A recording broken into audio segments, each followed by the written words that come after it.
சலாம் பாய்.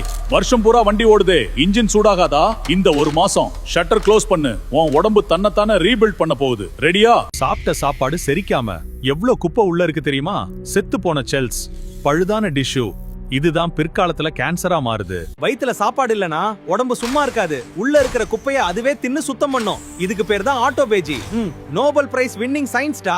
புதுசா சாப்பாடு வரலனா உடம்பு என்ன பண்ணும்? பழைய ஸ்டாக் கொழுப்பை எடுத்து எரிக்கும். தொப்ப கரையவும் செய்யும், மூளை ஷார்ப்பாகவும் செய்யும். காலையில இருந்து உடம்ப கழுவி சுத்தம் பண்ணிட்டு சாயங்காலம் மறுபடியும் சாக்கடையை ஊத்துறியே, நியாயமா? என்ன சமோசாலாம் வேணாம் பாஸ், பலனே இல்லாம போயிரும். நோன்பு திறக்கும் போது வயிறு ஒரு பஞ்சு மாதிரி நல்லதா கொடுத்தா உடம்பு ஜொலிக்கும். பேரிச்சம்பழம், பழங்கள், தண்ணி, நோன்பு கஞ்சி, இது போதும் ராஜா. ரமலான் கரீம். இந்த ரம்ஜான்ல உடம்பையும் மனசையும் ரீசெட் பண்ணுங்க. சயின்ஸ் பத்தி இன்னும் தெரிஞ்சுக்க ஹெல்திக்ஸ் தமிழுக்கு சப்ஸ்கிரைப் பண்ணுங்க.